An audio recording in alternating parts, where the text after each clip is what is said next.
झालावाड़ परिवार से 7 school going बच्चे हमसे भगवान ने छीन लिए। करीबन 27 बच्चे घायल हो गए हैं और जैसे ही हम लोगों को ये मालूम पड़ा, आघात तो लगा ही लगा हम दोनों को और हम तुरंत ही दिल्ली से निकल गए। आते आते ही मुझे 7-8 घंटे बाय कार, क्योंकि कोई प्लेन वेन कुछ भी था नहीं, तो हम लोग सीधे दिल्ली से ही आ रहे हैं। मैं समझती हूँ कि सबसे पहले तो शिक्षा विभाग जो प्रदेश का है वो सभी स्कूलों का सर्वे करवाएं। जहाँ भी स्कूल जर्जर अवस्था में है, ऐसे बच्चों को वहाँ से किसी दूसरे सुरक्षित स्कूल में पहुँचाने का काम करे, ताकि ये फिर से जो हुआ है वो रिपीट ना हो। और प्रॉब्लम ये भी हो सकती है क्योंकि बरसात का समय है, बहुत ज़ोरदार बारिश आ रही है। झालावाड़ के अंदर तो बारिश बहुत ही जोरदार होती है। चिंता इस बात की है कि कोई दूसरे बिल्डिंग के साथ ऐसा ना हो, तो कोई भी जिस पे प्रश्न चिन्ह हो, उनके बच्चों को शिफ्ट करना जरूरी है। और जो स्कूल ऐसी स्थिति में आ गए हैं, उनको गिराकर नई बिल्डिंग बनाने का काम हम लोग करें, ताकि बच्चों की जिंदगी के साथ कोई खेल ना हो।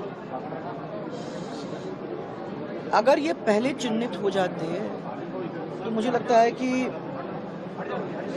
किसी सुरक्षित भवन में शिफ्ट हो जाते, भले ही नई न बनते पर अपन सुरक्षित उनको कर लेते, तो ये स्थिति में वो नहीं होते।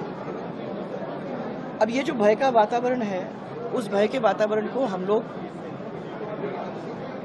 शांत करना चाहते हैं और कुछ ठोस काम उसमें लाने की कोशिश करना चाहते हैं, ताकि ये चीज़ रिपीट ना हो।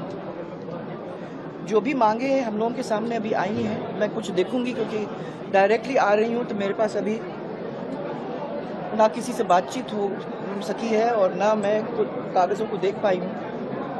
तो सबसे पहले तो उन चीज़ों को मैं देखना चाहूँगी, समझने की कोशिश करना चाहूँगी और निस्तारण करने का प्रयास सरकार के साथ में करने की कोशिश करूँगी। यथासंभव जैसे हम लोग कर सकते हैं वो करने की कोशिश हम करेंगे।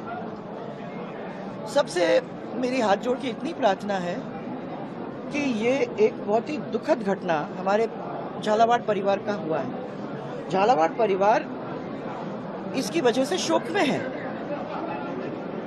मेरा खाली सब लोगों से इतना ही निवेदन है कि बाहर के लोग न आए, इसको पॉलिटिसाइज न करने की कोशिश करें और थोड़ी सी सेंसिटिविटी दिखाएं झालावाड़ के परिवार के साथ, और जो हम लोग अभी जो हम पे से हमारे दिल पे से गुजर रही है उसको समझने की कोशिश करें। पॉलिटिक्स के लिए बहुत समय है और मैं दिवंगत आत्माओं के शांति और जो शोक में डूबे हुए परिवार हैं उनको दुख सहन करने की शक्ति ईश्वर प्रदान करे, ये हम दोनों की तरफ से भगवान से प्रार्थना है। और मैं धन्यवाद देना चाहती हूँ हमारे सब डॉक्टर्स को, जिन्होंने इतनी अच्छी तरह से लोगों को संभालने की कोशिश की है। और मैं धन्यवाद देना चाहती हूँ हमारे कार्यकर्ताओं को, जिन्होंने इमीडिएटली इस परिसर के अंदर भी और सब दूर मदद करने की कोशिश में कोई कमी नहीं छोड़ी। और मैं हमारे पूरे जिला प्रशासन को, सब लोगों ने मेहनत करने में कोई कमी छोड़ी नहीं है, लगे हुए हैं। सुबह से जब से मैं निकली हूँ तब से बातचीत मेरी हो रही है, कोई कहीं है कोई कहीं है, सब लोग लगे हुए हैं। और मुझे विश्वास है कि जो जिस तरीके से इस परिवार ने दिखाया कि छोटे से छोटा व्यक्ति वो हमारा है, और उसके लिए हमको किसी से बात करनी पड़ी या किसी से बात करना पड़ेगा या कुछ करना पड़ेगा, जो उनकी बातों को समझाने की कोशिश करनी होगी, वो ये पूरा परिवार उनके पीछे खड़ा है। और मैं आप सबको विश्वास दिलाना चाहूँगी कि जितना संभव हो सकेगा उसमें हम लोग कमी नहीं छोड़ेंगे।